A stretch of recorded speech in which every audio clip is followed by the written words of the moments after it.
ce qui s'est passé, c'est qu'une équipe de la DAF a été introduite dans notre commune sans que le préfet ne soit au courant, sans que le maire ne soit au courant, et installée dans une école primaire publique.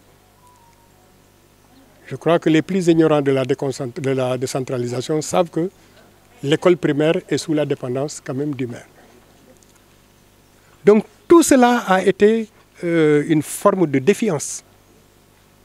Quand nous nous en sommes rendus compte, nous nous sommes rendus sur les lieux, même 2 ou 3 jours après. Et nous avons choisi même des moments de moindre affluence pour pouvoir accéder aux membres de l'équipe que la DAF y a envoyée. Et nous leur avons dit, mais qu'est-ce qui se passe? De quel droit allez-vous installer dans notre commune une commission qui travaille sur les citoyens? Et nous avons vu que ceux qui étaient à leur intimité, et même dans les propos, il y a eu quelques lapsus qui disent on ne veut pas que le responsable politique qui nous a installés vous trouve là. Donc, il y a des lapsus qui trahissent de mauvaises actions. Et nous avons dit qu'il n'était pas question que cela continue. Ils ont dit à juste raison qu'ils en étaient eux au niveau exécution. Nous, on nous a demandé d'aller à Joal, d'installer une commission, une équipe pour mettre ça. On a insisté pour qu'elles nous mettent en rapport avec celui qui les a envoyés. Ils ont voulu s'opposer, on a dit dans ce cas on ferme. Ils ont fini par me passer le commissaire, à qui j'ai dit que, mon commissaire, vous savez que l'équipe que vous avez mise en place ici à Joal, c'est à l'insu du préfet et à l'insu du maire. Et comble d'affront, ça se situe dans une école primaire qui est donc du ressort du maire. Comment est-ce possible? Et lui, il m'a dit, ah, moi aussi je suis à un niveau d'exécution. On m'a dit, envoie une équipe à Joal pour telle chose, j'ai envoyé une équipe. J'ai dit, dans ce cas, on arrête. Il est très compréhensif, il a compris l'erreur, il a demandé d'arrêter. Et le lendemain, il y a eu une réunion du ministère de l'Intérieur à Diamniadio, et le préfet du département, je veux dire l'adjoint, parce que le préfet n'était pas en service, c'est l'adjoint qui est évacué, il y était. Et en sortant de la réunion, l'adjoint m'a annoncé qu'il allait y avoir un papier rectificatif. Et le papier rectificatif, c'est un mot de monsieur le directeur de l'autonomisation des fichiers, adressé à monsieur le directeur général de l'administration territoriale. De directeur national à directeur national, on a voulu établir une faute administrative offusquante. Et cette lettre disait qu'ils envoyaient, compte tenu de l'importance de la population,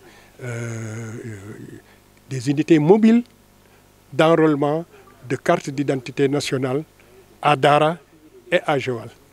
Qu'est-ce qui fait que Dara et Joal sortent en cas particulier dans ce Sénégal-là? Ça partait donc d'un directeur général à un directeur général. Le directeur général de la DAF, représentant le ministère de l'Intérieur, naturellement, était le supérieur hiérarchique des gouverneurs et des préfets et sous-préfets. Le directeur général de l'administration territoriale était notre supérieur. Nous avons dit, dans ce cas, nous ne pouvons plus nous y opposer, mais le format. Et nous avons exigé d'abord que cette proximité colorée de l'équipe soit dégagée et que ce soit ouvert à tous les citoyens, primo-votants comme de n'importe quel âge, mais n'ayant pas de carte d'identité nationale et en ayant besoin. Et nous avons souhaité que la gendarmerie assure la sécurité des membres de l'équipe de la DAF et que les citoyens à égal droit soient mis en dehors de l'école et entrent par groupe pour déposer leur dossier. Ce qui a été fait. On a dit sur le papier que l'équipe était pour Joal, une autre équipe pour Dara. Cette équipe-là est hors de Joal, elle est dans une commune voisine allant de village en village. Donc on sort de ce que le texte a dit. Mais là où nous les attendons, c'est au moment de délivrer les pièces d'identité. Nous savons que leur position leur permet de pouvoir donner des cartes d'identité qui ouvrent le droit direct à l'obtention de la carte d'électeur, mais qu'ils peuvent aussi mettre de manière sélective non-vote. Et c'est là que le Sénégal devra arbitrer. Mais j'ai honte d'un pays qui vit sur la frustration des faibles, d'un pays où les gens s'imposent parce qu'ils sont à une posture donnée et ignorent royalement ceux qui sont dans le quotidien et qui ont leur dignité et qui savent être efficaces autant que leurs moyens le leur permettent et qui sont des citoyens qui votent et qui élisent telle ou telle personne. De la parole que l'équipe m'aura donnée.